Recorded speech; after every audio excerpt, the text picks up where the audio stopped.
கவிக்கோ அப்துல் ரஹ்மான் அவர்கள் அப்படிங்கிற ஒரு மகுட சொல்லை உச்சரிக்கின்ற பொழுதெல்லாம் எனக்கு மகாகவி பாரதியினுடைய வார்த்தைகள் தான் நினைவுக்கு வருகின்றன.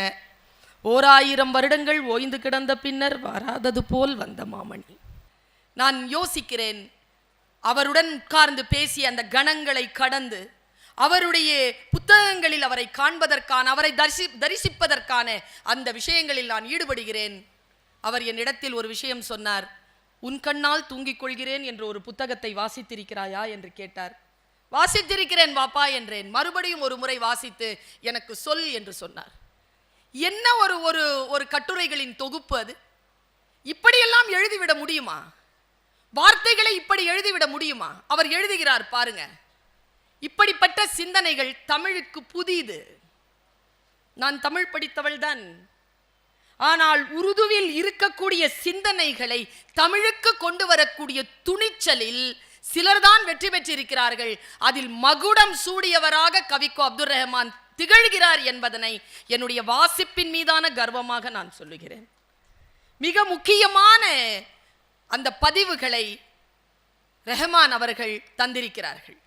இதுல ஒரு சின்ன சிந்தனையை தருகிறேன் பாருங்க. ஒரு புதிய சிந்தனை வந்து சேர்கின்ற பொழுது நமக்குள் ஒரு மலர் மலர்கிறது. இப்படி சொல்ல முடியுமா பாருங்களேன். மனிதனுக்கு பேச்சு, மொட்டுக்கு பூப்பு. மனிதன் தன் உணர்வுகளை பேச்சால் வெளிப்படுத்துவது போல மொட்டு தன் பேச்சை மலர்ந்து வெளிப்படுத்துகிறது என்று பேசுகிறான் அந்த கவிஞர். மலர் மலர்ந்து நம்மிடத்தில் பேசுகிறது என்று பேசுகிறார். அவருக்கு மரபார்ந்த சிந்தனைகள் மீது கவனம் அதிகம் என்பது என் புரிதல். நவீனத்தை தேடி போகக்கூடிய இந்த சமூகத்திற்கு நம் மரபுகளையும் சேர்த்து போக வேண்டும் என்கின்ற ஒரு பாடத்தை நமக்கு தந்தவர் கவிக்கோ அப்துல் ரஹ்மான் அவர்கள் என்பது என்னுடைய துணிவு. அவர் எழுதுகிறார் பாருங்க. நான் அவருடைய வார்த்தைகளை வாசிக்கிறேன். கொஞ்சம் அப்படி பயணம் போவோம் பாருங்க அவரோட. அவர் எழுத்துக்களோட ஒரு சிறிய பயணம். யாருடைய காதலன் என்பது தலைப்பு. யாருடைய காதலன்? தீபத்தை அணைக்க நேரும் பொழுதெல்லாம், கொஞ்சம் தியானத்தில் இருந்து உள்வாங்கிக் கொள்ளுங்கள் வார்த்தைகளை. தீபத்தை அணைக்க நேரும் போதெல்லாம் ஏதோ ஒரு பாவம் செய்வதை போல் மனம் நடுங்குகிறது. ஒரு புன்னகையை கொல்வது போல், ஒரு நாவை அறுப்பது போல். ஓ, எவ்வளவு கொடூரமான செயல் ஒரு தீபத்தை அணைப்பது! இருட்டில் அச்சத்திற்கு ஆறுதலாக, தனிமைக்கு துணையாக இருக்கும் தீபத்தை, நம் வெளிச்சத்திற்காக தன்னையே எரித்துக் கொள்ளும் தீபத்தை அணைப்பது எவ்வளவு நன்றி கெட்ட செயல்! கிரணம், கவிஞனுங்க. கிரணம் கவன் வீசி, வார்த்தைகளோடு வாருங்கள். கிரண கவன் வீசி இருட்டு கோலியாத்தோடு கொஞ்சம் கூட அச்சமின்றி வீராவேசமாக நின்று போரிடும் சின்னஞ்சிறிய தாவீதை நாம் எப்படி கொல்வது? என்ன சிந்தனைங்க இது! இருட்டை வெல்லக்கூடிய தீபத்தை கோலியாத்தோடு போரிட்ட தாவீதுக்கு இணையாக பேசுகிறான் கவிஞன். நம்பிக்கையை போல, அறிவை போல சுடர்விடும் தீபத்தை நாமே அணைப்பதா? நம் கண்ணின் கண்களை நாமே குருடாக்குவதா? அந்தி பெண்ணின், என்ன வார்த்தை பாருங்க, அந்தி பெண்ணின் சிந்தூர திலகத்தை அழிப்பதா?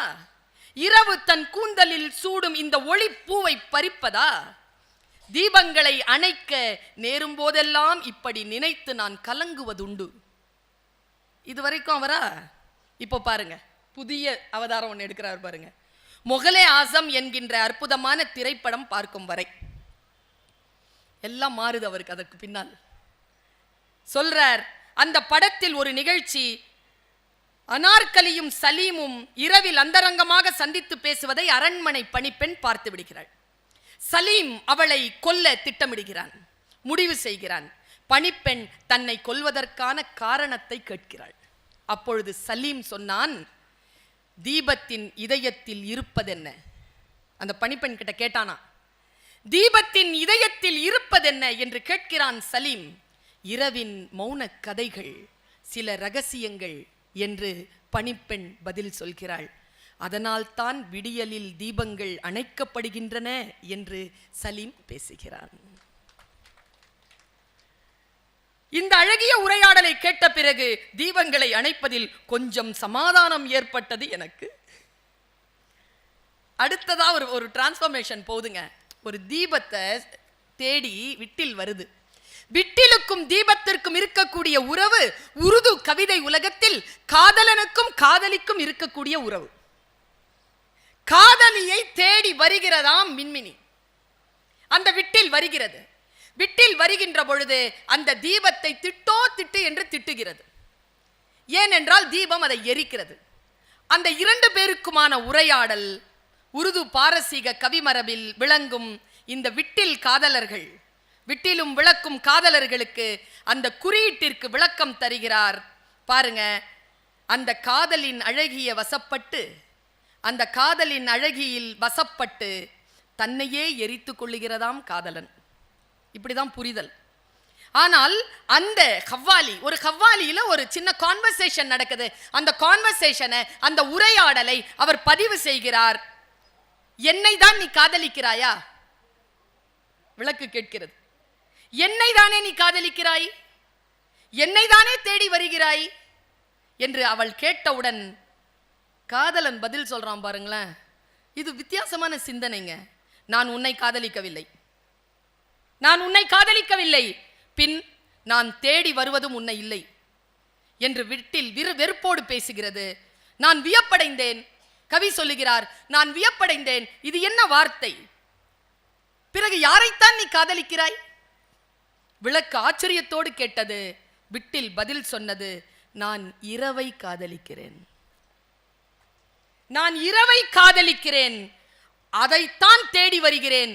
அந்த இரவுக்கு நீ வழிகாட்டுகிறாய், அதனால் உன்னை கடந்து செல்கிறேன், நீ எரித்து விடுகிறாய் என்று பேசுகிறார். உடனே இதை எப்படி நம்புவது என்று கேட்டதாம் தீபம்.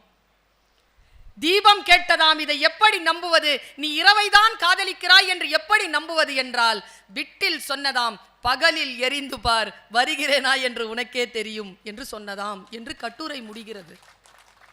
சிந்தனையினுடைய வித்தியாசத்தை எடுத்து தரக்கூடிய, நமக்கு புதிய சுவையை தரக்கூடிய ஒரு சிந்தனை. நான் புத்தகங்களை வாசிக்கக்கூடிய பழக்கம் பெற்றவள். இதுவரைக்கும் சொல்லாத ஒரு சிந்தனை கவிக்கோ தருகிறார். எஸ் ராமகிருஷ்ணன் ஒரு முறை எழுதியிருந்தார், புத்தகங்களுக்கு வயதாவதில்லை. என்ன சொல்? புத்தகங்களுக்கு வயதாவதில்லை. தாள்தான் குறுகுமே தவிர, தாள்கள் தான் உதிருமே தவிர, மீண்டும் அதை பதிப்பித்தால் அது புதிய புத்தகம்தான். புத்தகத்திற்கு வயதாவதில்லை என்று எஸ்ரா சொல்றது போல நம் கவிக்கோ அவர்கள் சொல்லுகிறார், புத்தகங்களை வாசிப்பது என்பது இதை விட வேற மாதிரி ருசிக்க முடியாதுங்க. புத்தகத்தை வாசிப்பது எனக்கு சோலைக்குள் நுழைவது போல், இந்த புத்தகங்கள் காகித பூக்கள் என்று பேசுகிறார். புத்தகங்களை காகித பூக்கள் என்று சொல்ல முடியுமா? காகிதங்களாலான பூக்கள். ஆனால் எல்லோரும் சொல்லுவார்கள், அந்த காகித பூக்களுக்கு வாசனை இல்லை என்று. யார் சொன்னது? நான் பிழிய பிழிய தேன் எடுக்கிறேன் என்று பேசுகிறார். காகித பூக்களில் இருந்து நான் தேன் எடுக்கிறேன் என்று பேசக்கூடிய ஒரு மகா கவி கவிக்கோ அப்துல் ரஹ்மான் அவர்கள்.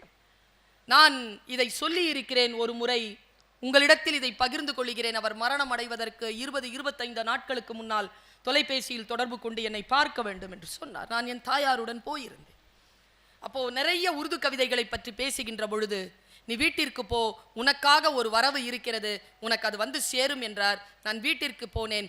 1200 ரூபாய் எடுத்து வை என்றார். எடுத்து வைத்தேன்.